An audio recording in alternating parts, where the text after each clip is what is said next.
Government ने आते साथ सबको पीआर देने का ऐलान कर दिया है। अगर वो स्टूडेंट वीज़े के ऊपर अपने 10 साल कंप्लीट करता है तो ये लॉन्ग रेजिडेंसी के अंदर आता है। गवर्नमेंट उस टाइम के ऊपर आपका सारा पुराना चट्टा खोल के देखेगी कि यार आपने किस किस महीने कितना टैक्स पे किया है, और अगर किसी भी पॉइंट के ऊपर उनको जो है वो टैक्स नहीं मिला और वो चीज़ें थोड़ी सी मुश्किल हुई तो वो उसका क्वेश्चन आपसे हो सकता है कि यार इस महीने के अंदर आपका टैक्स नहीं आया। इसके अंदर सबसे जल्दी पीआर मिलती है 3 साल के अंदर। अगर आप ग्लोबल टैलेंट वीज़ा के ऊपर रहते हैं तो आपको 3 साल के अंदर पीआर या आईएलआर मिल जाती है। नई गवर्नमेंट ने आते साथ सबको पीआर देने का ऐलान कर दिया। यूके ने वीज़ों की बारिश कर दी, आते जाओ पासपोर्ट लेते जाओ। ऐसी बहुत सारी वीडियोस जो है वो मेरे सामने अक्सर यूट्यूब पे आती हैं। इवन बहुत सारे लोग तो मुझे समझ नहीं आती कि वो कौन सी उनकी ऑडियंस है, कौन से लोग उनको देखते हैं कि जो इस किस्म का थंबनेल डालते हैं कि यार आते जाओ पीआर लेते जाओ और पता नहीं क्या क्या। इस कंट्री के अंदर पीआर लेना कोई खाला जी दवाड़ा नहीं, काफ़ी मुश्किल काम है पीआर लेना यूके के अंदर स्पेशली। तो आज की इस वीडियो में आपको गाइड करते हैं कि यार कौन से ऐसे वेज हो सकते हैं, जरियों से हो सकती है, और कौन कौन से वीज़ाज़ के ऊपर पीआर कितने टाइम के अंदर होती है। 5 तरीके मैं इस वीडियो के अंदर आपको बताने वाला हूँ। अगर आप एंड तक देखेंगे तो आप ये चीज़ रियलाइज़ कर जाएंगे कि यार यूके में वाकई पीआर या आईएलआर लेने के लिए या नेशनैलिटी लेने के लिए आपको कितना टाइम चाहिए, कौन सा रूट इख्तियार करें तो आपको जल्दी पीआर या नेशनैलिटी मिलेगी, और कौन सा रूट इख्तियार करें तो ज़्यादा टाइम लगेगा। अच्छा, सबसे पहले तो ये बात है कि आम तौर पे यूके में जो मैक्सिमम आवाम आती है वो आती है स्टूडेंट वीज़े के ऊपर। इससे पहले कुछ लोग शादी करके आते थे, लेकिन हम बारी बारी सबको डिस्कस करेंगे कि कौन से रूट के ऊपर आप आएँ तो कैसे आप पीआर की तरफ पहुँच सकते हैं, कितना टाइम लगेगा। सबसे पहले कि आम तौर पर लोग आते हैं स्टूडेंट वीज़े के ऊपर। अब स्टूडेंट अगर एक बंदा बैचलर के ऊपर आता है, वो 3 साल बैचलर करता है, फिर 2 साल का उसको पीएसडब्ल्यू मिलता है, 5 साल हो गए, फिर वो मास्टर में एडमिशन लेता है, फिर वो पीएचडी में एडमिशन ले लेता है, यहाँ अगेन मास्टर करता है, और इस तरह करके अगर वो स्टूडेंट वीज़े के ऊपर अपने 10 साल कंप्लीट करता है तो ये लॉन्ग रेजिडेंसी के अंदर आता है। यानी इस 10 सालों के अंदर 10 साल बाद आप वो जो है वो बंदा पीआर अप्लाई कर सकता है अगर वो स्टूडेंट वीज़े के ऊपर ही रहता है। यानी वो अपना वीज़ा वर्क वीज़े या किसी और वीज़े के अंदर स्विच नहीं करता, बल्कि पहले भी वो स्टूडेंट पे था, आखिर में भी स्टूडेंट पे था। अगर वो स्टूडेंट वीज़े के ऊपर ही रहता है तो वो 10 साल बाद जो है वो पीआर के लिए एलिजिबल होगा। अब इसमें कुछ लोगों की राय थोड़ी सी डिफरेंट है। जैसे कुछ लोग कहते हैं कि जो पीएसडब्ल्यू का टाइम है वो 10 ईयर रूट के अंदर कंसीडर नहीं होता, यानी वो टाइम जो है वो जो 2 साल का पीएसडब्ल्यू है वो काउंट नहीं होगा आपके पीआर के टाइम के ऊपर। कुछ लोग कहते हैं कि लॉन्ग रेजिडेंसी के अंदर वो 10 साल काउंट होगा। तो इसके बारे में, क्योंकि कोई भी बंदा अभी जब रूल चेंज हुए, जब ये दोबारा से पीएसडब्ल्यू आया तो वो 10 साल रूट के ऊपर अभी तक पहुंचा नहीं है, तो इस बारे में 100% इन्फॉर्मेशन हम नहीं दे सकते कि क्या ये पीआर के अंदर ये जो 2 साल का पीएसडब्ल्यू है ये काउंट होगा या नहीं होगा। अब अगर कोई बंदा आता है स्टूडेंट वीज़े के ऊपर और वो वर्क वीज़े के अंदर स्विच कर लेता है, यानी पीएसडब्ल्यू के अंदर वो कोई वर्क वीज़ा ले लेता है, या आता ही वर्क वीज़े के ऊपर है, या टीयर 2 के ऊपर आता है, या वर्क वीज़े के ऊपर।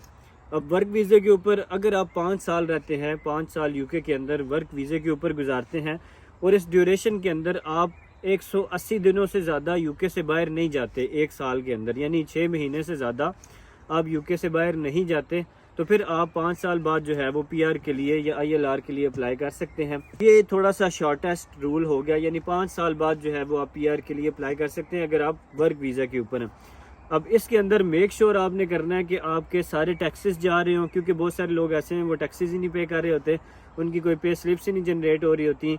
तो जब आप आईएलआर या पीआर के लिए अप्लाई करेंगे तो गवर्नमेंट आपका पुराना सारा चट्टा निकाल के देखेगी यार आपने किस किस महीने कितना टैक्स पे किया है, और अगर किसी भी पॉइंट के ऊपर उनको जो है वो टैक्स नहीं मिला और वो चीज़ें थोड़ी सी मुश्किल हुई तो वो उसका क्वेश्चन आपसे हो सकता है कि यार इस महीने के अंदर आपका टैक्स नहीं आया, या इस महीने के अंदर आपकी सैलरी नहीं आपको प्रूव हुई, या कुछ भी इस तरह का वो चीज़ निकाल सकते हैं। क्योंकि यूके इतनी आसानी से जो है वो आईएलआर या पीआर नहीं देता, ये आपका खून आपके अंदर से निचोड़ता है एक दफ़ा। लेकिन ये किसी को डीमोटिवेट करने के लिए नहीं है। यहाँ पे लोगों को जो है वो मिली है, आईएलआर भी मिली है, बल्कि मैं ये समझता हूँ कि जितने पाकिस्तानी यहाँ पे हैं इतने शायद ही किसी और यूरोपियन कंट्री के अंदर हों जितने पाकिस्तानी जो है वो इस टाइम यूके के अंदर नेशनल हैं। तीसरा तरीका ये हो सकता है कि आप सीधी और सिंपल तरीके से यहाँ किसी गोरी से शादी कर लें। आम तौर पे लोग इसको थोड़ा सा नेगेटिव भी समझते हैं और मैं भी अगर ये काम सिर्फ़ और सिर्फ इसी काम के लिए किया जाए, यानी सिर्फ़ और सिर्फ नेशनैलिटी के लिए किया जाए, तो फिर ये काम सही नहीं है। लेकिन अगर आपको जेन्युइनली यहाँ पे कोई पाकिस्तानी या ब्रिटिश फैमिली या कोई भी फैमिली, क्योंकि यहाँ पे पाकिस्तानी फैमिलीज़ भी बहुत ज़्यादा हैं, इंडियन फैमिलीज़ भी बहुत ज़्यादा हैं, कोई ऐसी फैमिली आपको मिल जाती है जो वाकई आपका भी उनके साथ संबंध अच्छे बन जाते हैं और आप एट द एंड शादी कर लेते हैं।